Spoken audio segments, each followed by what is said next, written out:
নমস্কার। আজকে আবার এসেছি আচার্যিস কিচেনে। একটা নতুন রান্না নয়, আমি আগে দিয়েছি। আমার ভাগ্নি অপরাজিতা ও বলেছে যে এটা চিতল মাছের মুঠা আমি বানাবো। ও বলেছে মামি তুমি দাও, আমি দেখে শিখবো। আর প্লিজ আপনাদের একটা কথা বলছি, আমার চ্যানেলটা তো যারা নতুন আছেন সাবস্ক্রাইব করবেন, দেখবেন, লাইক করবেন, কমেন্ট করবেন।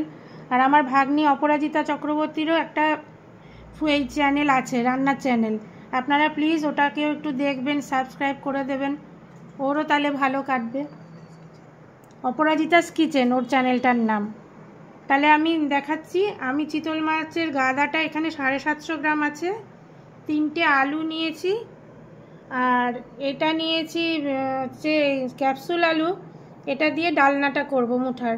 এই ক্যাপসুল আলুটা পাঠিয়েছে জলপাইগুড়ি থেকে আমার বান্ধবী সোমা।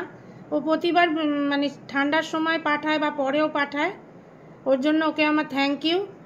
আর এই যে চিতল মাছের গাদাটা আমি বাজার থেকে কুড়িয়ে আনতে পারি, কিন্তু আমি আনি না কেন জানেন? এটা ধুতে পারবো না। আর এই যে শুধু এটা ছালটা তুলে নিয়ে এসেছি। এবার আমি এটাকে নিজে কুড়িয়ে নেব।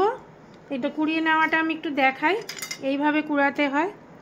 এই যে একটা চামচ নেবেন, আর যে একটু দরকার পড়লে চাকু নিতে হবে। তা আমি এইভাবে কুড়িয়ে নিই, তারপরে আবার দেখাচ্ছি। দেখুন এই যে গাদাটাকে আমি কুড়িয়ে নিয়েছি, এইভাবেই কুড়াতে হয়। হয়ে গেছে আমার।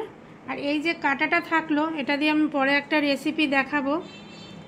এটা তো আজকে করছি না, একদিনে হয় না। এবার আমি এই যে আলুটা 3টে আলু নিয়েছি, এটাকে স্ম্যাশ করে তারপরে এর সঙ্গে মাখবো, সেটা আপনাদের আমি দেখাচ্ছি। এবার আমাকে এই জন্য রান্নাঘরে যেতে হবে। এই যে চিতল মাছের গাদাটা পোড়ানো হয়ে গেছে, এর সঙ্গে আলুটাকে স্ম্যাশ করে নিয়েছি। এরপরে এর মধ্যে আমি একটু লবণ দেব, হলুদ গুঁড়ো আর লঙ্কা গুঁড়ো অল্প। এটা দিয়ে এবার এটাকে হাত দিয়ে মাখতে হবে। এগুলো কিন্তু চামচ দিয়ে মাখা যায় না।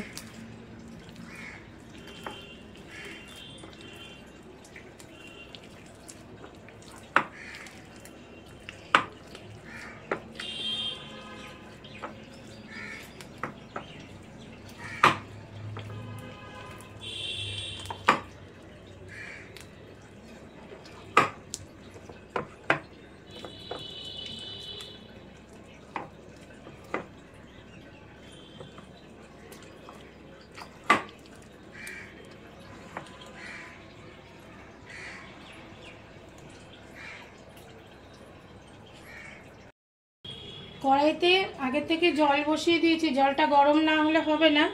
এবার দেখাচ্ছি। এই যে চিতল মাছের গাদাটা যে আলু দিয়ে মেখে রেখেছি, ওটার থেকে অল্প অল্প করে নিয়ে হাতে কিন্তু অবশ্যই তেল মাখিয়ে নেবেন, নইলে পরে কিন্তু এটা করতে পারবেন। এরকম ছোট ছোট গোল বলের মতো করে এই জলের মধ্যটার মধ্যে ছেড়ে দিতে হবে। আপনাদের সুবিধার জন্য আমি আরেকটাও দেখাচ্ছি।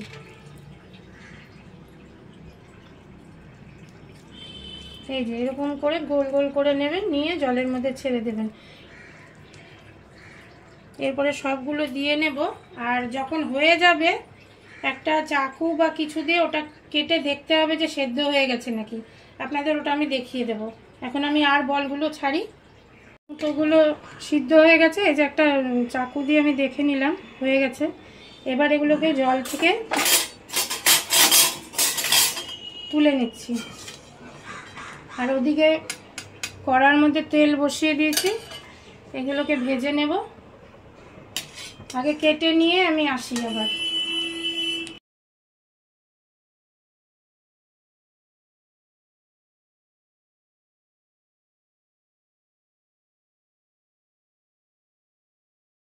মুঠোগুলোকে আমি কেটে নিচ্ছি চাকু দিয়ে। দেখুন এই যে সেদ্ধ হয়ে গেছে। বেশি আবার এর থেকে বেশি সিদ্ধ হলে আবার খুব কড়া লাগে, খেতে ভালো লাগে না। এই যে মুঠোগুলো কেটেছি, এবার সবগুলো কাটা হোক, তারপরে আবার আপনাদের দেখাচ্ছি।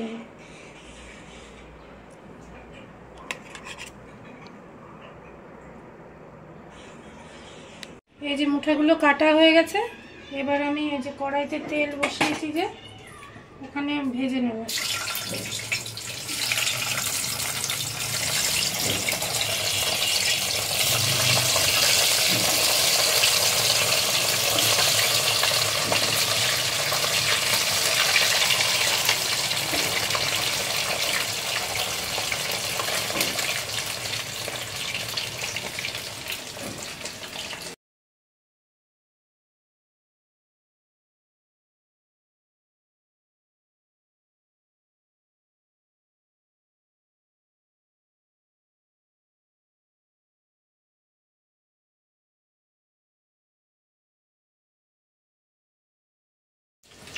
আরেকটা কড়াইয়ে তেল বসিয়ে দিয়েছি। এবার এখানে দুটো কাঁচা লঙ্কা ফোড়ন দিচ্ছি আর তেজপাতা।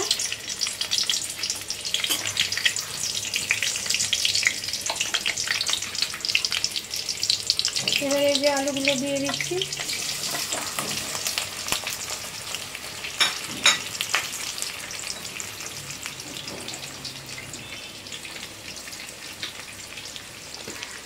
আলুর মধ্যে অল্প লবণ দিচ্ছি।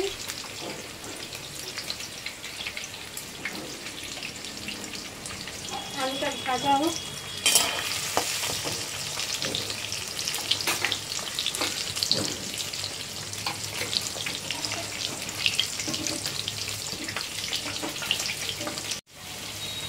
আলুটা ভাজা হয়ে গেছে।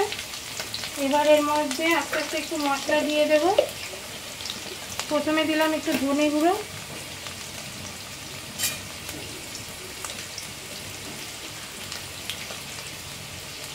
তারপরে দিলাম জিরে গুঁড়ো,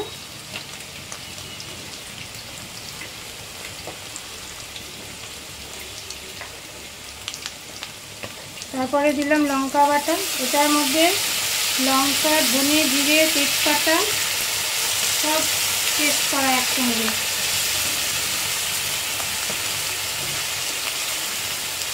আর দিলাম অল্প পরিমাণ হলুদ।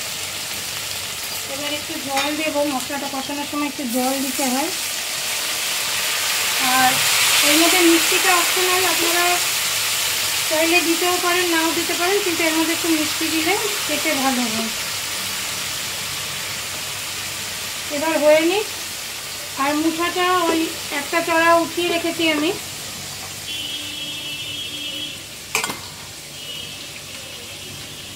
আর কড়াইয়ে কিছুটা আছে, কড়াইয়ের মধ্যে ভাজা হচ্ছে এখনো। মশলাটা কষা হয়ে গেলে এর মধ্যে জল দিয়ে তারপরে মুঠোগুলো দিয়ে আমি তারপরে যখন হয়ে যাবে তখন আপনাদের দেখাবো।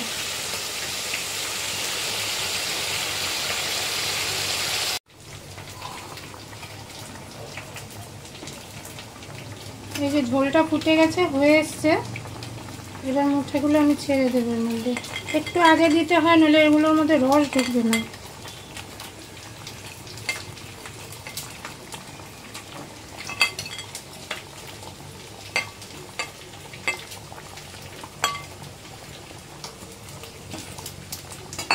একটুখানি ফুটলে গরম মশলার গুঁড়ো দিয়ে আমি নামিয়ে নেব। এটা হয়ে গেছে। এবার একটু গরম মশলার গুঁড়ো দিয়ে বন্ধ করে দেবো। আপনারা চাইলে ঘি দিতে পারেন, ওটা অপশনাল, না দিলেও কোনো অসুবিধে নেই। আর আরেকটা কথা বলি, এই চিতল মাছের মুঠাতে আমি কিন্তু কোনো পেঁয়াজ রসুন ব্যবহার করিনি। এটা নিরামিষ মানে লঙ্কা, জিরে, আদা বাটা দিয়ে ভালো লাগে।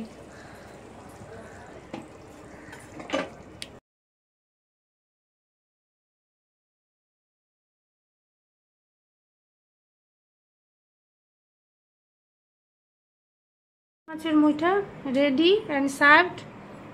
আপনাদের যদি এটা ভালো লাগে থাকে রান্নাটা, তাহলে পরে আপনারা বাড়িতে ট্রাই করবেন, কমেন্ট বক্সে আমাকে জানাবেন। আর বুড়িকে বলছি, বুড়ি এটা ট্রাই করিস, ভালো লাগবে, কমেন্টে জানাস আর করে আমাকে জানাস। আর আপনারা আমাদের চ্যানেলটা সাবস্ক্রাইব করবেন, লাইক করবেন, একটু শেয়ার করবেন, তাহলে ভালো লাগবে। আজ তাহলে এইটুকুই থাক, আবার পরের ভিডিও নিয়ে পরে আসবো।